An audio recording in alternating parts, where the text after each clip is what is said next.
శ్రీమాత్రే నమ. జయ గురు దత్తాత్రేయ నమ. ఈ వీడియోలో మనం ధనుసు రాశి వారికి ఆగస్టు నెల మాస ఫలితాలు తెలుసుకునే ప్రయత్నం చేద్దాం. మరి ధనుసు రాశి వారికి ఈ నెలలో శనిగ్రహ వక్రగమనం వల్ల వీరి యొక్క చిరకాల కోరిక ఏదైతే సొంత గృహం కొనుక్కోవాలి, లేదంటే పాతగా ఉన్నటువంటి తన యొక్క గృహాన్నో ఆస్తినో డిస్మాంటిల్ చేసి మళ్ళా కొత్తగా నిర్మించుకోవాలనే మీ ఆలోచన నెరవేరే అవకాశం ఉంది. అంటే ఏదైనా ఈ ధనుసు రాశి వారికి సొంత ప్రాంతంలో ఎక్కడైతే పుట్టి పెరిగి చదువుకున్నారో ఆ ప్రాంతంలో పెద్దగా వీళ్ళకి అభివృద్ధి రావడం అన్నది కష్టమవుతుంది. వేరే ప్రాంతానికి మారిన తర్వాత అక్కడ మీ యొక్క అభివృద్ధి, మీ స్థిరాస్తి అభివృద్ధి చెందడం జరుగుతుంది. ఆ విధంగా ప్రస్తుతం ఎవరైతే ఇతర ప్రాంతంలో ఉన్నారో వారి యొక్క ఆశయం నెరవేరే అవకాశం ఉన్నది.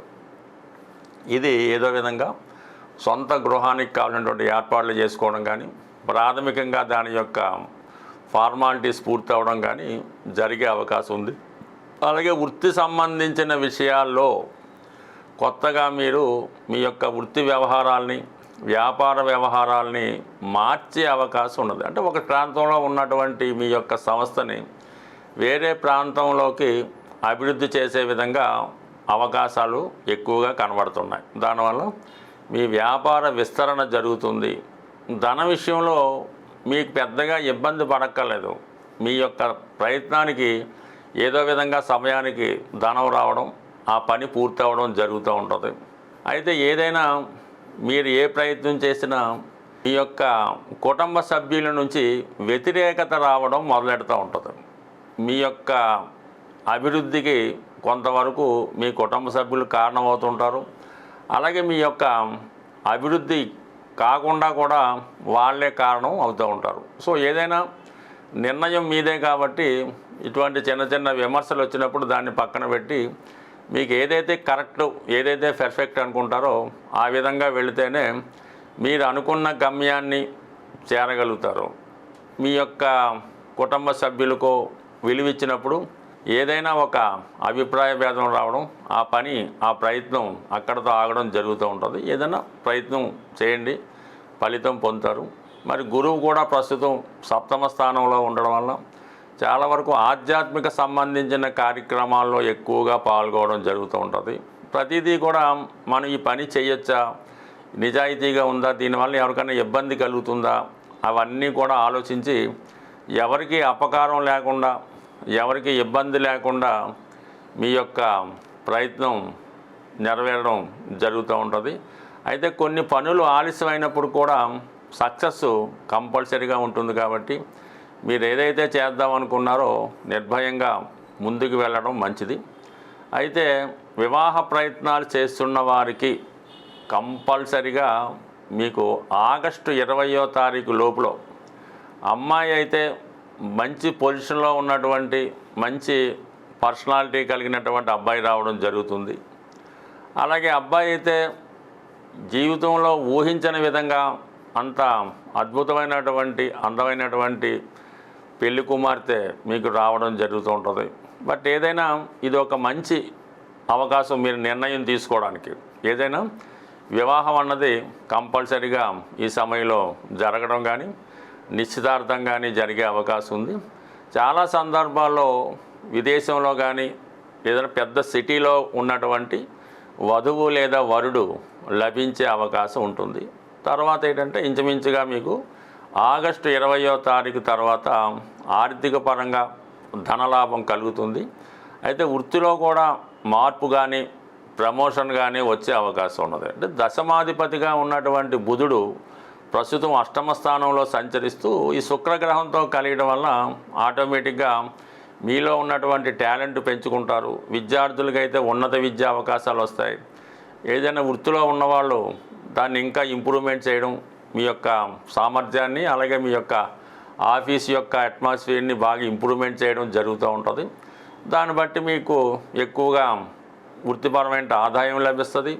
వృత్తిలో కొన్ని మార్పులు కూడా లభిస్తూ ఉంటాయి. అలాగే వాహన యోగం, స్త్రీ లాభం కూడా కలుగుతూ ఉంటుంది. అలాగే అమ్మాయిలకైతే మరి అదృష్టవశాత్తు వారికి కొత్త ఉద్యోగం రావడం కానీ, వివాహంలో ఉన్నటువంటి సమస్యలు తొలగడం, ఇవన్నీ కూడా బుధుడు ఈ ధనుసు రాశి వారికి అటు సప్తమ భావానికి, దశమ భావానికి కారణం అవుతూ ఉంటాడు. ఒక విధంగా బాధకుడు అవుతూ ఉంటాడు అన్నమాట. అందువలన ప్రతి ధనుసు లగ్న జాతకులకి జీవిత భాగస్వామి బాధకుడుగానో బాధకురాలుగానో ఉండడం జరుగుతూ ఉంటుంది. అంటే మీరు చేసే ప్రతి పనిని విమర్శించడం, ఏదో విధంగా దాన్ని ఇబ్బంది పెట్టడం, ఈ విధంగా చికాకు పెడుతూ ఉంటారు. ఇవన్నీ పట్టించుకోకుండా మీరు ముందుకెళ్తే ఏదైనా ఈ ధనుసు రాశి వారికి వివాహం బాగుంది, భార్య మంచి భార్య వచ్చింది, ఖచ్చితంగా వాళ్ళ ఉద్యోగం కానీ వ్యాపారం కానీ 100% బాగుంటుంది.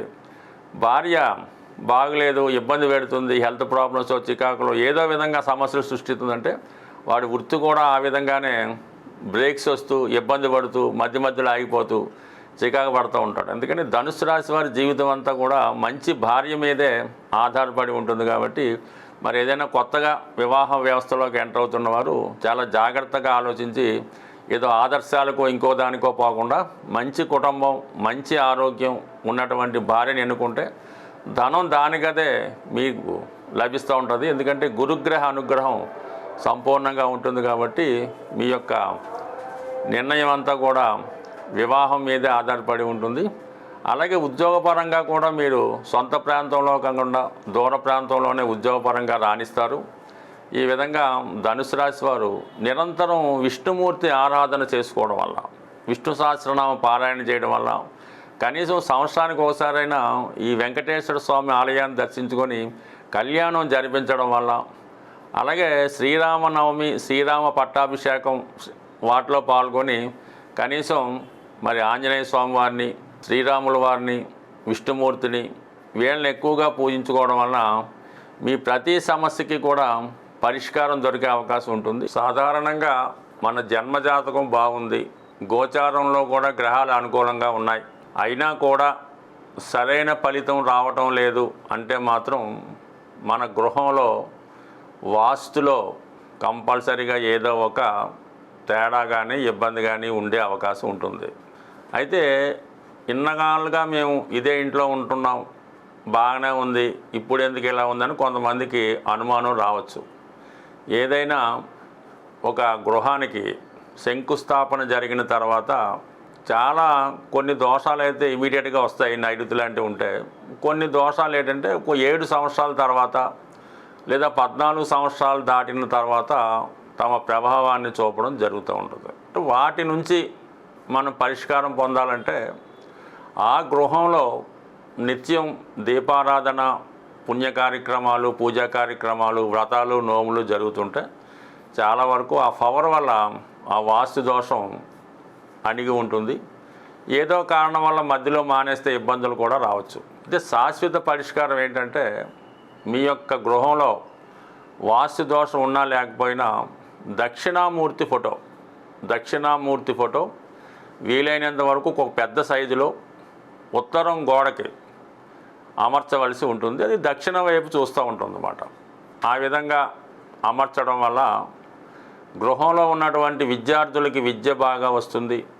ఎవరైతే మీ యొక్క సంతానం సుమారు 20-25 సంవత్సరాలు వచ్చినా కూడా మీ మాట వినకుండా ఇబ్బంది పెడుతూ, సరైనటువంటి క్రమశిక్షణ లేకుండా సొంత ఇంట్లోనే డబ్బులు తీసుకెళ్ళిపోవడం, ఇవ్వనప్పుడు తల్లిదండ్రులను దండించడం, ఇటువంటి సంతానం ఉన్నవారు కూడా ఈ దక్షిణామూర్తి ఫోటో పెట్టడం వల్ల ఒకే రోజులో అయితే మార్పు రాదు, కానీ నెమ్మదిగా ఇటువంటి స్వభావం ఉన్న పిల్లలు మారడం, ఆ గృహం వాస్తుపరంగా అనుకూలంగా ఉంటుంది.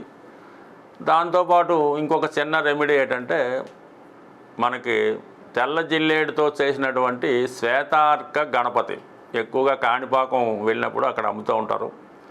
అది ఒకటి తెచ్చుకొని గృహంలో ఎక్కడ పెట్టినా పర్లేదు, అది ఒక సంవత్సరం పాటు ఆ గృహంలో ఉన్నటువంటి వాస్తు దోషాలని కాపాడుతూ ఉంటుంది.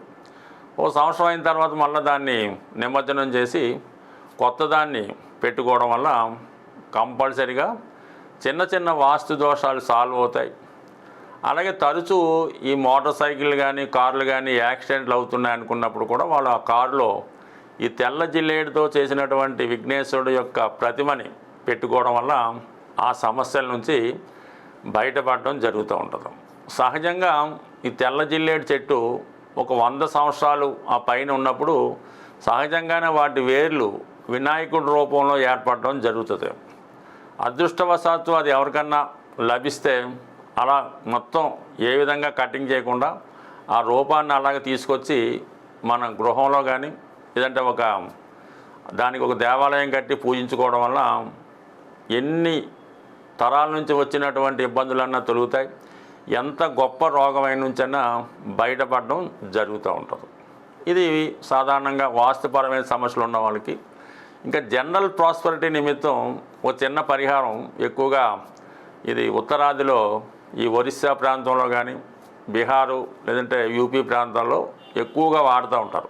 ఏదైనా ఒక ప్లాస్టిక్ కవర్లో ఒక యాలక్కాయ 1 కానీ 5 కానీ, అలాగే లవంగాలు ఒక 5, కొద్దిగా కుంకుమ పువ్వు, కొద్దిగా పటిక బెల్లం అంటే పటిక బెల్లం ముక్కలు ఒక 5, అలాగే కొద్దిగా సింధూరం, ఈ 5 వస్తువులు కూడా 5 సంఖ్య వచ్చేలాగంటే వచ్చే 5 సంఖ్యలో కొన్ని వేసుకొని ఒక కవర్లో పెట్టుకొని అది ఏదైనా ఇష్టదైవం పాదాల వద్ద ఉంచి మీ మనసులో కోరిక చెప్పుకొని మీరు దాన్ని పాకెట్లో పెట్టుకోవడం. అంటే ఎప్పుడూ కాదు, ఎప్పుడన్నా కోర్టు సమస్య ఉంది, ఉద్యోగం ఇంటర్వ్యూ ఉంది, అప్పు కోసం వెళ్తున్నాం, ఇలాంటి సమయంలో ఇది తయారు చేసి మీరు జేబులో పెట్టుకొని ఆ పని మీద వెళ్ళండి. కంపల్సరీగా ఆ పని పూర్తవుతుంది. పూర్తయిన తర్వాత దాన్ని ఏదన్నా హోమంలో కానీ అగ్నిలో కానీ లేదంటే పారే నదిలో కానీ పారవేయడం వల్ల ఈ సక్సెస్ రావడం ఎక్కువగా జరుగుతూ ఉంటుంది. తరచూ సింధూరం బొట్టు పెట్టుకున్నా కూడా ఎటువంటి ఫలితం అన్నా రావడం జరుగుతూ ఉంటుంది. ఇలాగ అనేక పరమైనటువంటి సమస్యలకి చిన్న చిన్న తాంత్రిక పరిహారాలు కూడా ఉండడం జరుగుతూ ఉంటుంది. అలాగే మానసిక అశాంతితో మీ యొక్క పిల్లలు ఎవరైనా ఇబ్బంది పడుతుంటే, లవ్ ఫెయిల్యూర్స్ ఉన్నవాళ్ళు మానసిక అశాంతితో ఉంటే వాళ్ళు తలకడ కింద ఒక ఉల్లిపాయ అంటే వెల్లుల్లిపాయ పెట్టడం వల్ల కంపల్సరీగా వాళ్ళ తల కింద ఒక తెల్ల ఉల్లిపాయ అంటే మనకి వెల్లుల్లిపాయ పెట్టడం వల్ల ఇలాంటి మానసిక రోగులుగా ఉన్నవాళ్ళు నెమ్మదిగా దాని నుంచి బయటపడడం జరుగుతూ ఉంటుంది. సో ఏదైనా ఒక దీర్ఘకాలిక వ్యాధి అయినా ఏదైనా మామూలుగా వైద్యం చేసుకుంటూ కొన్ని చిన్న చిన్న రెమెడీస్ చేసుకోవడం వల్ల వాటి తగ్గుతాయి. ఎక్కువగా మీకు ధనం నిలవ ఉండాలి, ఐశ్వర్యవంతులు కావాలంటే ఒక అద్భుతమైన రెమెడీ ఏంటంటే శివాలయంలో మారేడు దళాలతో పూజ చేస్తూ ఉంటారు. అటువంటి మారేడు దళం ఒకటి తీసుకొని మీ పర్సులో పెట్టుకోండి. అది ఎంత ఐశ్వర్యాన్ని ఇస్తుందో మీరే ఆశ్చర్యపోతారు. స్వస్తి.